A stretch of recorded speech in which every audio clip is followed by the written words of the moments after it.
What if our three-dimensional space is just a surface of some four-dimensional object? Maybe it is, nobody really knows. After all, if this object was large enough, we wouldn't even notice its curvature. But if it was relatively small, the space around us would look very strange. And that's exactly the kind of strange space I simulated for this video. So we are going to look at a bunch of different 4D shapes and see what it would actually look like to walk across their surfaces. A classic example of this kind of curved geometry is of course a wormhole, which connects two different regions of space. A wormhole is usually shown as some kind of tunnel connecting two areas of space, and actually this is not just an analogy. For a 2D creature living inside a flat space like this, it would actually look like a wormhole. Here is what it would look like from the perspective of that 2D creature. Here we are on a flat plane, we go through the wormhole and we end up on the other plane. And because space inside the wormhole is folded, we can actually see repeating copies of ourselves. In my previous video I showed that we can use this method to walk across the surface of basically any three-dimensional object. For example, here I am controlling this arrow character that exists on a sphere, and if I keep moving across the sphere in the exact same direction, eventually I'll return to the place I've started. The important thing here is that everything on the sphere follows these rules, even the light. So if we look forward, we would actually be able to see ourselves after some distance. But all of this is happening on the surface of a regular three-dimensional ball. But this video is about four-dimensional objects. And there hasn't been a video about 4D on this channel for a while, so let's refresh our memory a little. Since we cannot really see or even imagine a four-dimensional object, we can try to understand it using an analogy of moving from 2D to 3D. By the way, after my previous video some people told me that they can actually imagine a four-dimensional object, but I don't know, I can't do it. So I have to write code to make those visualizations. For example, if a three-dimensional ball passes through a two-dimensional plane, then a two-dimensional creature living inside that plane would see a circle that appears out of nowhere, then grows, then shrinks and disappears. In the same way, if a 4D ball passed through our 3D space, it would look like a sphere that suddenly appears, grows, then shrinks and disappears. Also notice that the surface of a three-dimensional object is two-dimensional space, where some flat creatures could probably live. So the surface of a four-dimensional object is three-dimensional space. So it's a volumetric space like the one we live in. So all of it can simply fit onto a surface of a four-dimensional object. And before we look at what it looks like, let's look at one more example with a regular sphere in a three-dimensional space. Here I placed this orange circle, and when we move away from it, it starts growing, and at some point, if we move far enough, the circle would look like it's all around us. This happens because we and this circle are at the opposite points on the sphere. For example, if you are standing at the North Pole, no matter which direction you look, you will always be facing towards the South Pole. Here it's exactly the same. When you are at the point opposite the circle, every path leads towards that circle. Now let's move on to a sphere in a four-dimensional space. Here we are on its surface, and there also an orange sphere. The interesting thing is that the sphere seems to be on two sides of us. At first this seems strange, but if you look back at how it worked on the surface of a 3D ball, it was actually the same. And if I go go towards this orange sphere, at first it seems to move away from me. In fact, the same thing happened in 2D space. When we walked towards the circle, at some point it could seem like it was getting smaller, but if I keep moving towards this sphere, at some point it will start looking bigger. And when we are very close to this sphere, the curvature of this space becomes not so noticeable. But if we move away from it, it will start growing, and at some point it will look like it's around us in all directions. You may also have noticed that I added a floor below us, but above us there is also a ceiling, and actually I didn't add that. If I fly towards this ceiling, it will also seem to move away from me, because the ceiling is not real, there is only a floor in the scene, and when I look up, the rays of light travel through this curved space and reach the floor. So this illusion of ceiling is actually a floor. Also remember that in the 2D case I showed that we control this little arrow, and after some distance this arrow starts repeating and also appears all around us. In the 4-dimensional simulation we also control a similar arrow, but I decided not to show its copies every time, because they would simply block our view. A long time ago I saw a YouTube video where a ship flies from ordinary flat space through a wormhole and enters spherical space. Back then I had no idea how it could be done. But now I know the answer, so let's try to recreate it. To do this, we need to connect flat space to spherical space. The result is this sphere on a stem. This infinite plane is flat space, and the sphere is spherical space, and the stem connecting the plane and the sphere is the wormhole. If we enter this space, we do see a wormhole,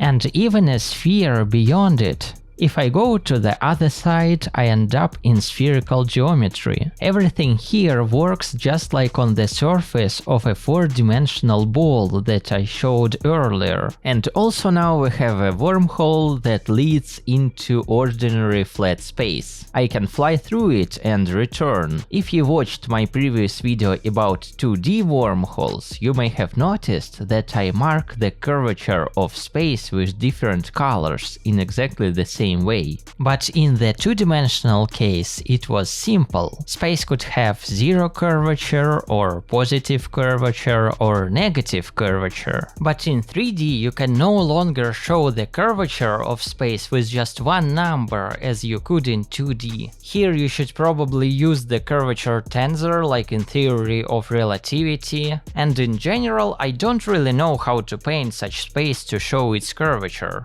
That's why the colors you see here are only an approximate coloring based on the curvature of space. In reality, this coloring doesn't always represent the curvature of space, but I decided to keep these colors to make it less boring. And they still roughly show the curvature. In this animation, it may seem as the wormhole doesn't actually lead into the 4th dimension, but somewhere underground. So to avoid that, let's place it a little higher. And now it looks like a real wormhole. Notice how it bends light behind it. And the interesting part is that I didn't do this on purpose. It appeared naturally in this simulation, because then a ray passes along the boundary of the wormhole. It passes through curved space, which changes its trajectory, and it creates this lensing effect behind the wormhole. I also find interesting that this orange sphere that I placed in this scene is also visible inside the wormhole, and this also happens because of lensing created by this spherical space. If I fly through this space, the sphere will seem to get closer, then move away, then get closer again, and move away again. At some point, I will return to the wormhole and fly out onto the surface.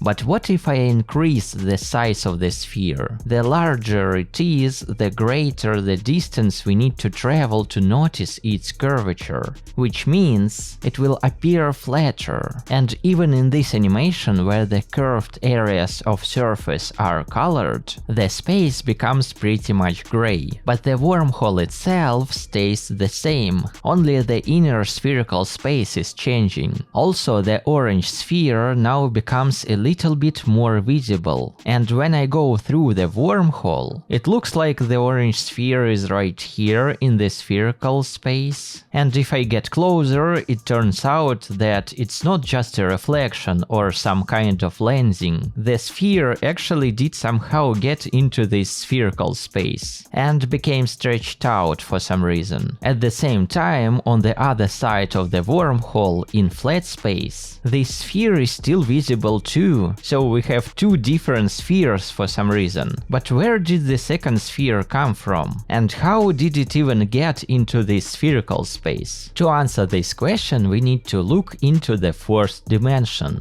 But since we usually cannot fully imagine four-dimensional space, we will need some way to visualize all of this. And since I didn't make the program I am showing alone, I let the person who helped create this visualization explain it. Before this, Artyom and I had been representing the 4D scene using code like this, which made it really hard to tell what was actually going on and where this elongated sphere came from. You have to picture it in your head, but in this case your imagination can only take you so far. We needed a debug view that would let us to look at it from the side, so to speak. You've probably heard of the game 4D Miner, where the fourth dimension is represented using cross-sectional projections. Basically, a 3D plane slices through the fourth dimension, and we only see what falls inside that plane. It's similar to how 3D visualization would work for a 2D creature, except in that case it's done by rotating the plane. I spent quite a while thinking about how to code this properly. I analyzed the coordinates of the 4D sphere and realized that something just wasn't adding up. I came to the conclusion that while this rotating plane works in 3D, it falls apart in 4D. Rotation works differently in 4D than in 3D. Because of that, the rotation controls would have to be built completely differently too, but explaining that would take an entire video of its own. Besides, rotating in 4D is just really awkward. Once I implemented it, I realized how quickly you get disoriented, so I decided to go with the simplest method that I could demonstrate in a 3D scene. I just moved the cutting plane by changing its coordinate in the higher dimension and only show on screen what that plane sees. I do the exact same thing for 4D, except instead of a 2D plane, it's a 3D one. As we change the coordinate, we can see that first the side of the 4D sphere appears, followed by the wormhole connecting to the plane, and finally this big orange column. It turns out we simply forgot to constrain the 3D sphere along the fourth dimension. Because of that, it extended into infinity and intersected our spherical space. And that's exactly where this elongated shape comes from. Anyway, that's all from me. Now passing the microphone to Artyom.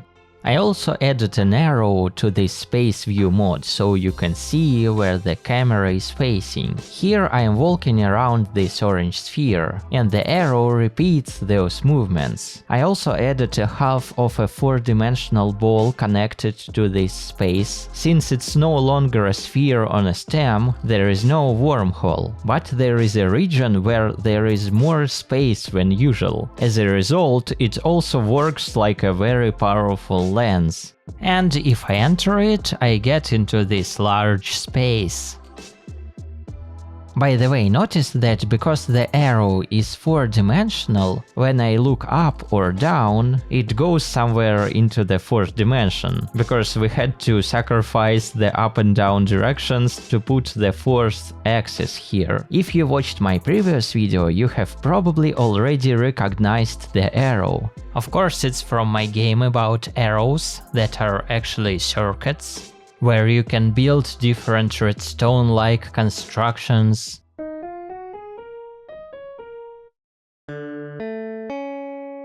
And if you like such kind of game, please wishlist it on Steam, it helps me a lot. So the orange sphere here is actually a 4-dimensional cylinder. But what happens if we can walk on the surface of such a cylinder? Let's connect it to a flat space. So we get this kind of cylindrical bulge in space, and when you look at it, it no longer looks like a wormhole. Now it looks like some object, like some kind of cylinder. But it's not an object, it's a curvature of space itself. I can fly around it and look at it from different sides. Or I can go inside. And here we can see some kind of infinite road. Let's call it a highway. But in reality it's just a side of this cylinder. Even though inside this side it looks like an infinite space. And the orange sphere I placed outside keeps repeating. And that makes sense, because light on the side of the cylinder travels around it in circles. Let's walk through this space a little. Also, if you enter the cylinder and go to its center, you end up on the top of the cylinder. And here you can see a piece of flat space. I also find interesting that if you walk along the highway while looking at the top, it rotates.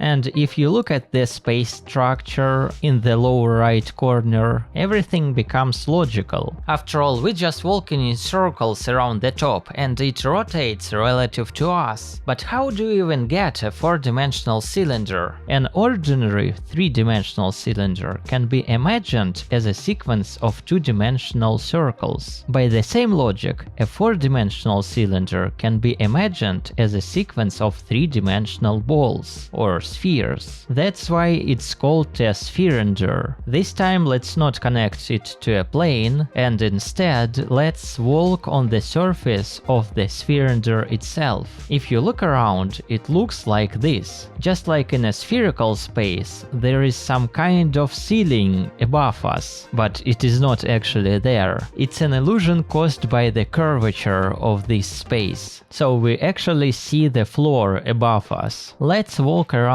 this space a little. There is also a highway and this circle, and the main curvature happens at their boundary. If you walk along the highway, the top side also rotates. And also, if you go upward into this kind of ceiling, then you make a loop and come back to the floor.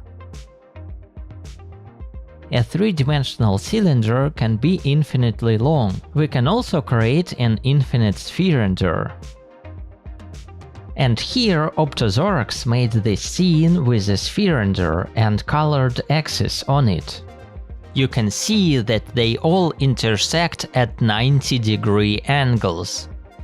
So everything seems normal, but if you look further, you can see that the space has very high curvature. At the beginning of this video I showed what it would look like for a 2-dimensional creature to walk on a surface of a 3-dimensional ball. Here everything is exactly the same, except for the 3rd dimension, which is height. But this height is just an ordinary height, like in Euclidean space. In other words, it is not curved. So the space here is curved along its length and width, but not along its height. The result is this kind of 2-dimensional spherical space with an extra dimension. But the spherinder is not the only kind of 4-dimensional cylinder. We can imagine a 3-dimensional cylinder is something between a circle and a square or a rectangle. So, for a 4-dimensional cylinder we already have a choice. Make something between a cube and a cylinder, or something between a cylinder and a sphere. And actually there is an option to make something between 2 cylinders. I am going to show it too. So the spherinder is exactly the shape between a cylinder and a sphere. Now let's look at the cubinder, something between a cube and a cylinder. Its surface is similar to the surface of a spherinder, but it's flatter. All the other properties stay the same. It also has this round top, and it also has this highway. You can also go upward in the same way and come back. Everything is roughly the same. It just looks flatter. Earlier I showed an infinite spherinder. Its surface looked like spherical geometry with an extra dimension. Let's now try making an infinite cubinder, and its surface looks looks like an ordinary flat space. But if you look closely, you can notice that this space repeats, and it seems logical. We are on the surface of an infinite cylinder, so the space here is looped. So we looked at a spherinder and a cubinder, but there is also a duocylinder. It's interesting because it's a purely four-dimensional version of a cylinder, and it's hard to compare it with anything else. It can no longer be infinitely long, because it's not an extruded three-dimensional object, but we can still walk across its surface in the same way, and visually it has all the properties the other kinds of cylinders had. It also has the same highway and the round top. The only difference is that space curves a little differently, not so strongly as in the spherinder, but more strongly than in a cubinder, so duocylinder is somewhere between them. By the way, when I showed this cylinder connected to a plane, it was actually a duocylinder. Now that we have looked at cylinders, let's move on to tori. After all, a torus is a more complex shape, and it should probably have more interesting behavior. But in 4D there are not 3, but 4 different torus analogs, and probably the simplest of them is the spherotorus. This is what a series of its three-dimensional sections looks like. I tried connecting it to a plane, and it created this small curved region of space. Without colors, it wouldn't be very noticeable at all, and it seems there is nothing especially complex happening to the space here. It's just a kind of ring-shaped bulge in space, and if we look at it in the four-dimensional space viewing mode, it looks like this. Let's rotate the spherotorus by 90 degrees and connect it to a plane at this different angle. Now, in a four-dimensional space viewing mode, it looks like this. And remember that height here is not actually height, but the fourth dimension, which means this arch has to go into the fourth dimension. Let's look at that. And indeed, we see two wormholes with no arch above them, because it goes through the fourth dimension. I can even fly above them, and there is nothing here. Let's try entering this wormhole. Here I am walking through this tunnel, and in the lower right corner you can see that we really are walking along the arch. But if you don't look at the space structure, then because the wormholes are located on the floor, it may seem as if the tunnel is located somewhere underground. So let's move it a little higher. And now the wormholes are in the air, and we can pass through them in exactly the same way. And it looks like this. It's funny that passing through such a wormhole takes more time than simply taking the straight path.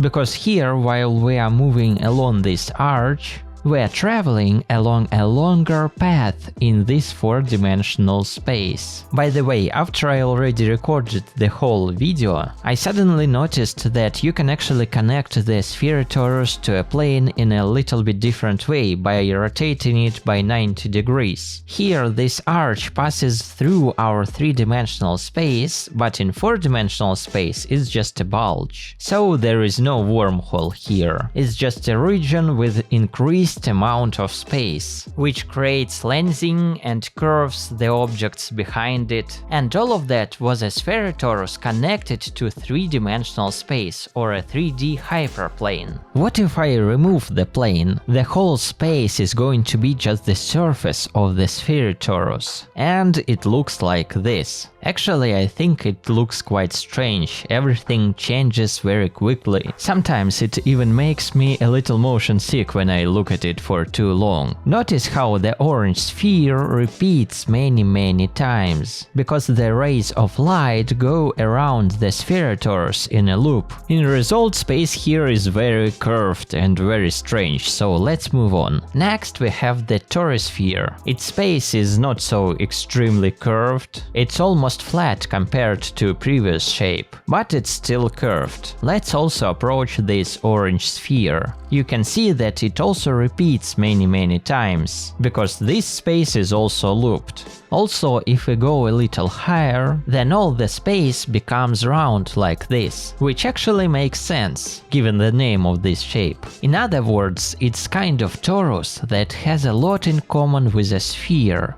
and if I connect the tori sphere to a plane, it looks like this, like some kind of force field surrounding a point in the center. And if I go inside, you can indeed see that in the center there is an ordinary flat space. Interestingly, the space curvature is not even visible from the inside. If two-dimensional creatures saw a three-dimensional torus passing through their two-dimensional space, they would see a circle gradually split in two circles and then merge back together. But if the torus is rotated, it would be a ring with an empty space in the middle. The tori sphere is exactly the four-dimensional analog of this case. If we look at its sections, they are these three-dimensional spheres with an empty space in the middle, but like an ordinary torus, the tori sphere is not symmetric in all directions, so we can also rotate it by 90 degrees and connect it to a three-dimensional space in a different way. And it looks like this. There is strongly curved space below us, and above us there is this kind of ceiling,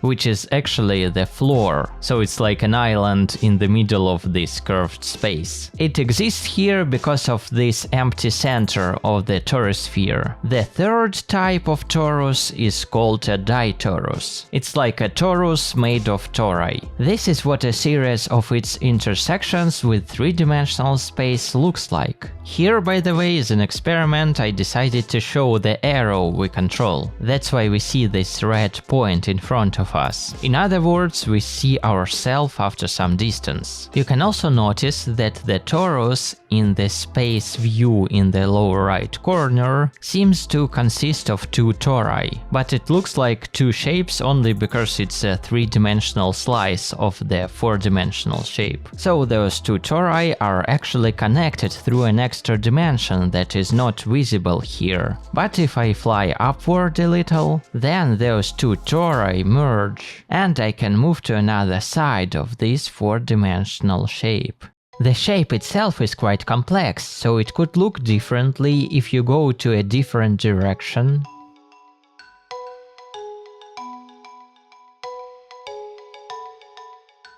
This is what a ditorus connected to a plane looks like. There are no four-dimensional holes in this shape, so the space looks not very complex. But as usual, we can also rotate the shape and connect it to a plane at a different angle. And now it's no longer just a bulge in space. It now looks like different layers of this space. And I can go, for example, between those two layers. Let's also try walking along the upper layer.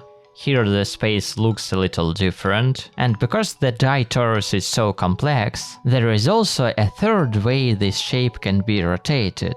And now, when it is connected to a plane, it looks like two tori, but actually, once again, it's just a one shape. So if I enter this torus and walk along it, in the lower right corner you can see that I am walking along the large arch, while in three-dimensional space it looks like two separate arches. But there is also a small arch inside. To walk along it, we have to enter the shape here and look at the lower right corner. So there are different ways to walk along this shape, and there are also those flat regions of space where we can enter and walk through our ordinary flat three-dimensional space. But remember that those two arches are actually just a one shape, so if I enter one of them and then go a little upwards, those two tori merge, and I can move to another side.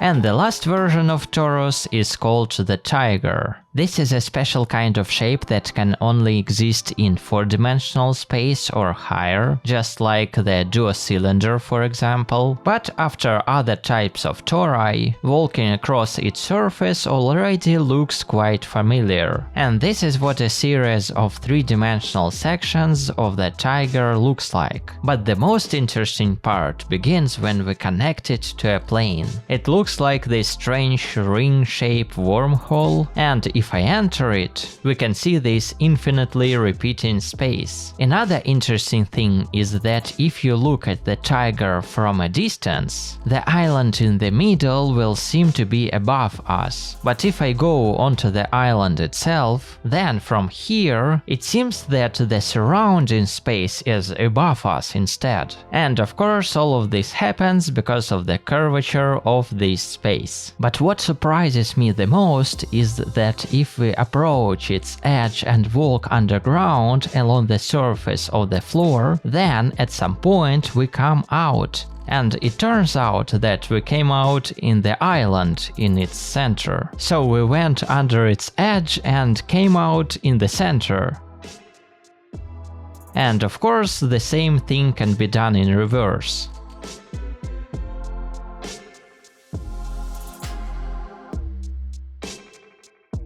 By the way, there is not only just one torus below, there is also an upper part.